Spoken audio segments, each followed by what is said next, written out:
on arrive au terme. Je voulais qu'on revienne à la crise sanitaire et au développement des plateformes du style Discord, notamment dans le jeu, mais pas que. Zoom, on en a énormément parlé. Je crois que tout le monde s'est mis à peu près à Zoom.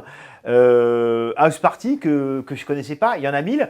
Là, on est chez We Are Social, je crois que c'est plus de 100 personnes ici, mais où l'essentiel Oui, on est 100 personnes à Paris, et on est sur 15 bureaux dans le monde, etc. J'imagine que dans les 15 bureaux, on peut y aller relativement librement, mais où finalement, chacun ayant évidemment son matériel dernière génération, on peut travailler avec son casque comme avec son laptop à peu près. Bah, pour l'instant, où on est veut. pas mal. En tout Oui. cas, en France, on est en remote. Et c'est vrai que il y a deux aspects, hein. C'est-à-dire que le truc qui marche bien, qui est une forte tendance aujourd'hui, c'est de prendre les plateformes de jeux vidéo et d'y faire autre chose.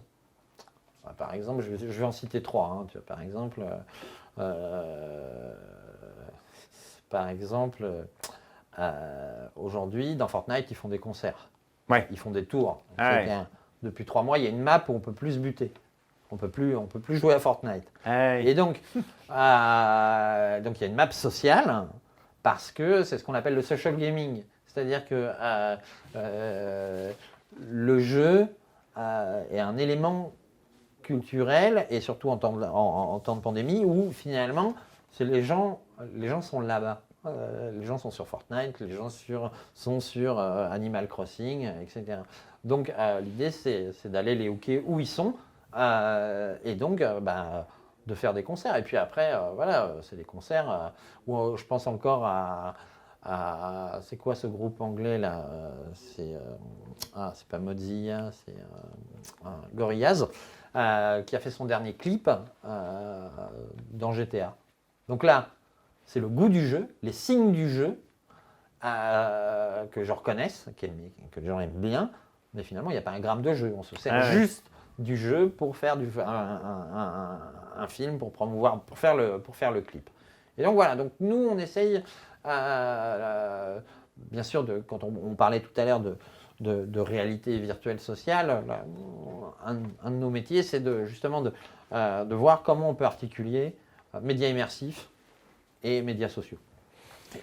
Alors, on arrive au terme, comme je te l'avais dit au début, avec une question que je qualifie de secrète et bienveillante. Et bienveillante. Hein. Fort de ton expérience, hein, on a compris, évidemment, très entre création et technologie, hein, c'est vraiment ce qui te définit. C'est le trait d'union. Hein, c'est le trait d'union. Ayant été parfois plus près de l'ingénierie, parfois plus près de l'art, plus près des marques. Si aujourd'hui, fort de ton expérience dans le monde réel, dans le monde qui n'est pas si virtuel que ça finalement, puisque tu nous disais tout à l'heure le temps que tu passes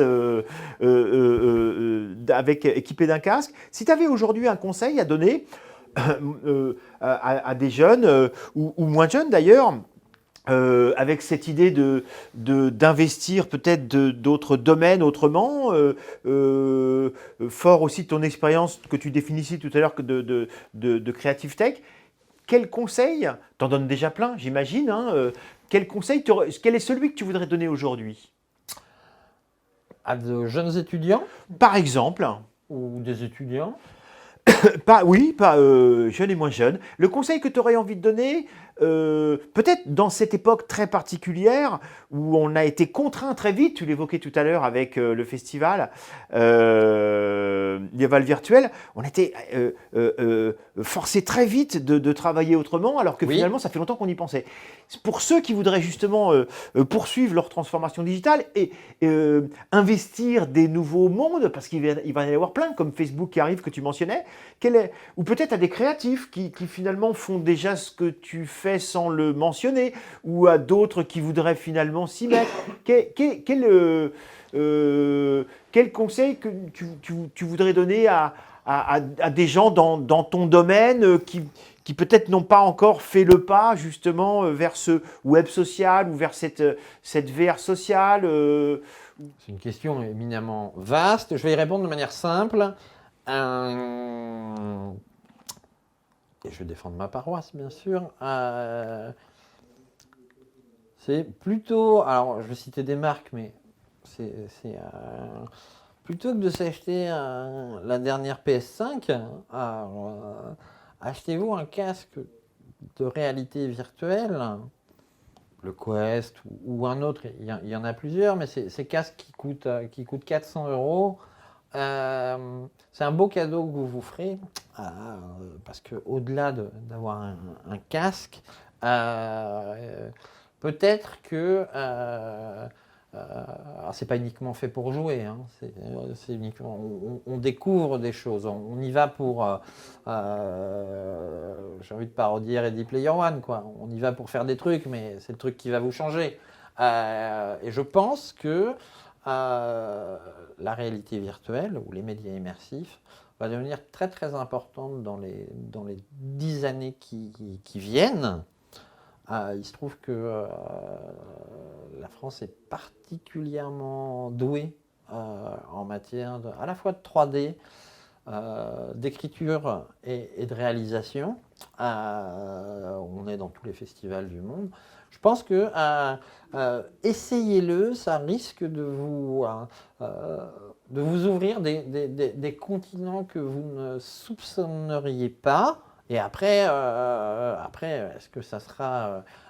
et puis, l'autre conseil, c'est le même, hein, enfin, c'est de ne pas avoir peur de faire des trucs. Et bien sûr, même si ça n'a pas l'air joyeux, on peut quand même imaginer qu'on arrive en sortie de crise et qu'il ne faut pas hésiter à bouger, à avoir de nouveaux projets et tester la réalité virtuelle. Et puis on pourra en discuter ensemble.